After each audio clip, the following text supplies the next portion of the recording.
Bismillahirrahmanirrahim. Assalamualaikum warahmatullahi wabarakatuh.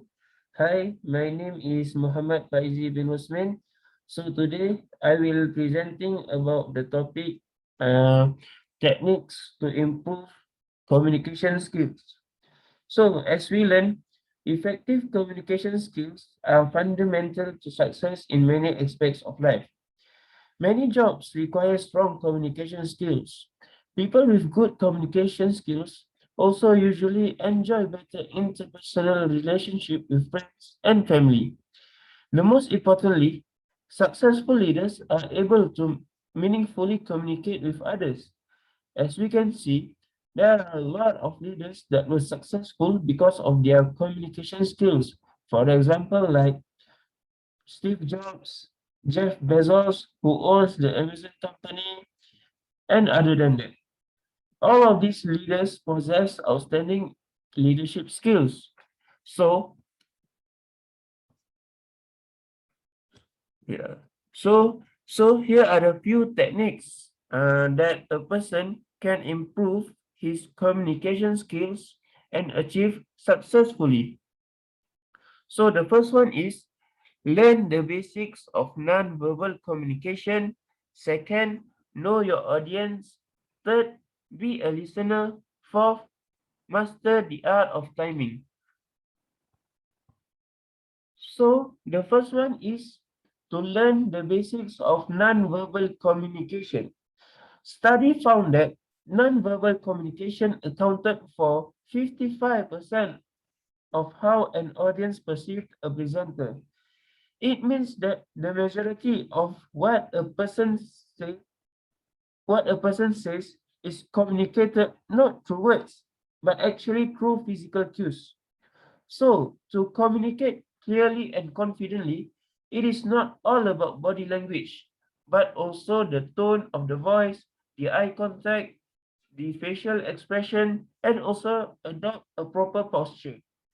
So, when a presenter is presenting or communicating with someone, he should not slouch or cross his arms or put his hands in his pocket, but he should stand up straight, have a clear and loud voice. Also, he can use his hands to communicate or visualize something. In terms on his or her facial expression, don't don't look so nervous or worried that may affect his presentation or discussion. So just be chill, confident, and don't stutter too much. Also, when someone is presenting, he will be given space, a lot of space. So instead standing straight in one place, he should move around. He should move around the space and make an eye contact with the audience. So the second point is knowing your audience. This is another critical component to having strong communication skills. Different people, there are different ways of interactions. It means it means that, for example, how the way you interact with your manager should be different than how you interact with your kids or your spouse. This is not to say that you need to be a different person with everyone you interact with.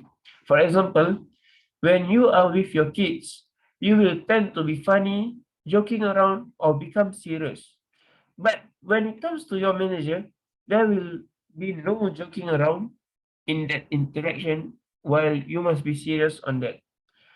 Next is engage the audience in discussion. Regardless of how compelling the speaker is, all audiences have limited attention spans. To become a more effective communicator, make presentations and discussion interactive. Ask the audience a question or encourage people to call out their thoughts during a brainstorming session. I would like to add a point like when it comes to communicating, we must know that we must know our audience background. Like for example, if our audience is not fluent or good in English, we must not use bombastic words, but rather using simple words. or using idioms, and so on. This shows we understand and respect with the person who we communicate with. So the other part is to be a good listener. People who have the ability to really listen to someone can then actually answer the questions. Quite a lot of time, we all have the tendency to not listening to others in conversation, but actually thinking about what we plan to say next. Listening is not the same as hearing. Learning to listen means not only paying attention to the words being spoken, but actually also how they are being spoken and the non-verbal messages sent with them. It means that you give your full attention to the person speaking and generally concentrating on what they are saying and what they are not saying. There's a saying goes by listen more than you talk. I quoted from a famous businessman whose name is Richard Branson. So it means that first we need to listen to others have to say. Then we can provide a thoughtful answer that shows you have taken these ideas into account. It also shows a sign of respect and basic etiquettes with to listen to someone before you answer or response. So lastly is master the art of timing. Sometimes when we watch televisions like stand-up comedy or comedy shows, we can see that the host or the presenter are able to do host compelling a duration of 90 minutes comedy shows. Like for example, the Jimmy Fallon shows, the Steve Harvey shows, Ellen DeGeneres, and so on. This is because they have mastered the art of timing. Great comedians, like all great communicators, are able to fill the time with interesting topics and no wasting time to ensure that the audience are not boring and still attracted with their shows. Also, they are able to determine when to move on to a new topic and when to reiterate an idea. So that is all from me. I hope it benefits all of you.